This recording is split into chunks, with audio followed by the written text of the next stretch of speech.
Welcome to today's Reality check. episode. I'm your host, Coleman Erickson, and today we're going to get into the news from about a week ago.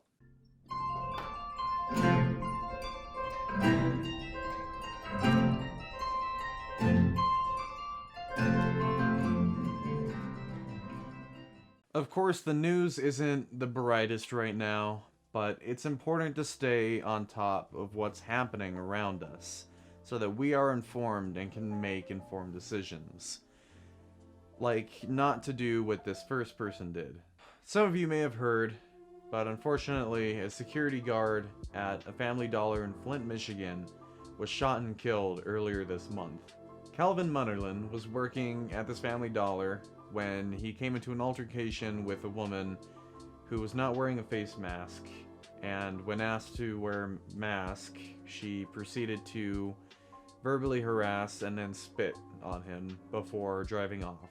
This would be a shitty situation in general if that's where it had ended, but unfortunately it escalated from there.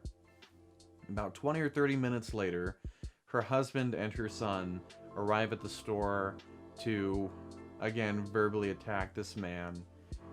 But unfortunately the son had came with a handgun and shot him in the back of the head.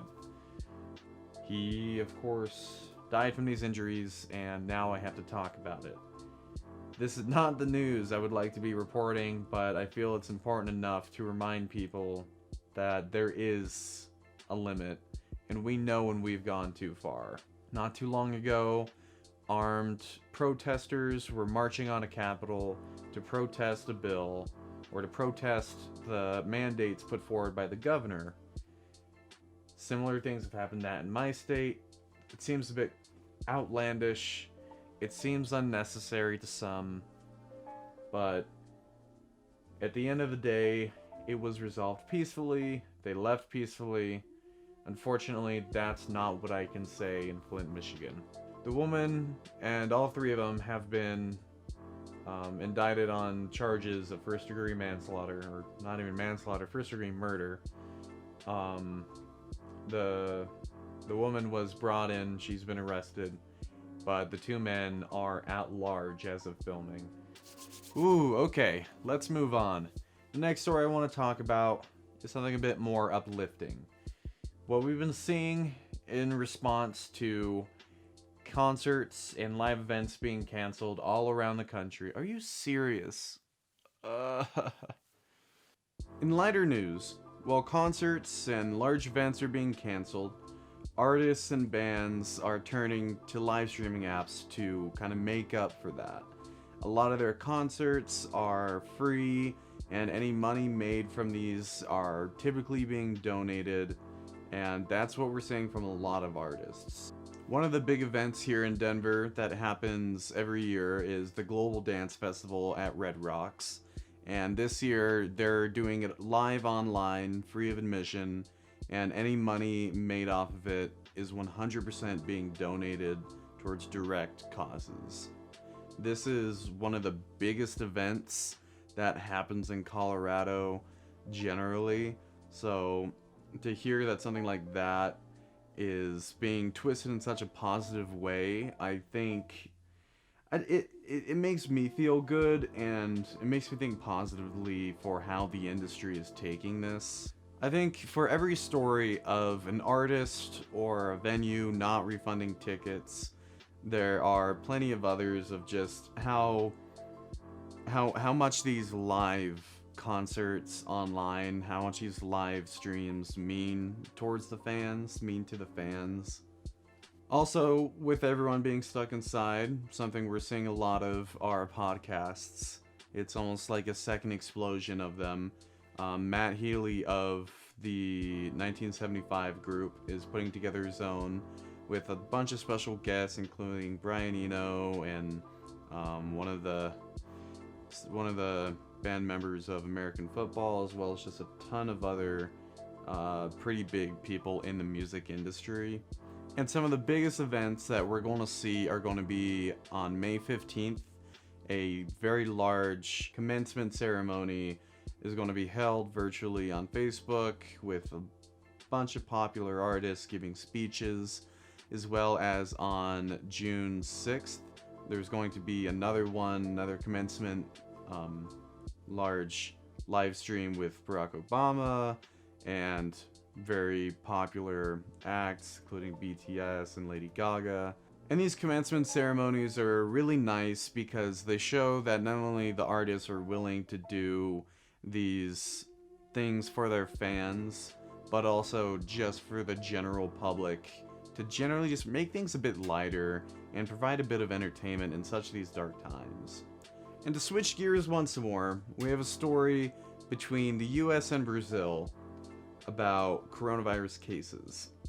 Unfortunately, as many of you may know, the United States has been hit the hardest of any other country in the world, including China, where the disease originated. As of the recording of this video, there are about 1.2 million cases, and a little over 70,000 deaths.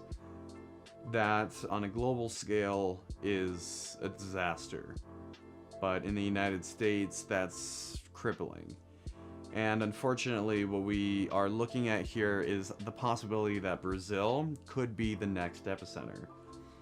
Unfortunately, just because of the way I'm shooting this could be already the case by the time the video's out, but in an article published by the Wall Street Journal, they highlight different aspects of Brazil that kind of make it a perfect storm for this being a really bad, impactful event for the country.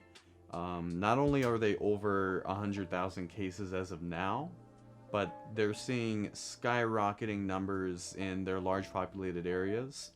One of the big areas of focus is in the Amazonia region.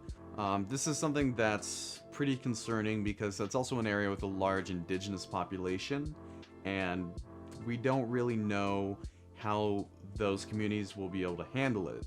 It's certainly going to be more challenging for them than us because we have certain immunities to diseases like this, and they don't. Of course, we've kind of gone through that, and that's how we're able to be in contact with them, but it's still not the same situation. Another factor to that is just the infrastructure. If someone's sick, can they get to a hospital? Is there going to be a hospital? Just different factors like that make Brazil a very challenging place to handle and direct action during an outbreak like this. And we've already seen their president being super dismissive of the whole crisis in general.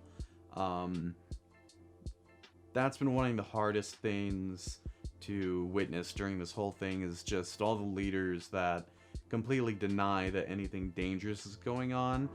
In fact, what they're doing is the most dangerous thing that is going on. The most dangerous thing you can do during a crisis like this is spread misinformation, which unfortunately world leaders all around seem to have no issue doing. And in the latest estimates for where Brazil might be heading, it's looking like about 1.6 million cases, which likely is going to be around what the United States will hit as well. But of course, numbers during this crisis have been very unreliable and changing quite frequently. We've gone from a 2% death rate to numbers here in the United States looking like about 5%.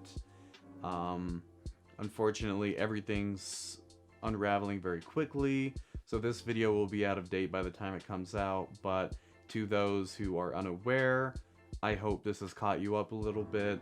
And then the last thing I wanted to talk about is the future, because as some of you may know, we will not be out of the woods for a while.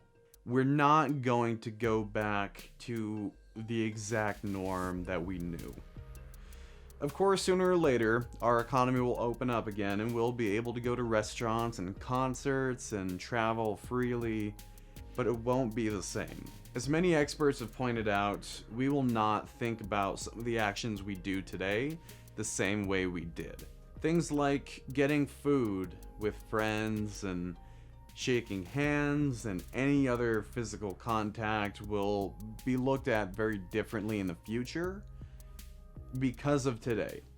There will be a clear separation between pre-corona and post-corona. Importantly, what we need to remember is that coming out of this, we're the same people we were going in. We have just had a lot of context added to who we are and what we do now. So patience is going to be key as we begin to rebuild our economy and our society into a new normal. And this new normal will have a lot of the same. We will always be compassionate people. We will always be human. So just remember, being the best person you can be is sometimes all you can do. And that's fucking stupid. Thanks for coming to our semi-annual show. Hopefully I'll see you again here soon. If there's anything I missed, feel free to tweet at me or post in the comments or find me elsewhere. I'll be sure to make sure that gets out. Thanks for watching, and I'll see you guys in the next episode.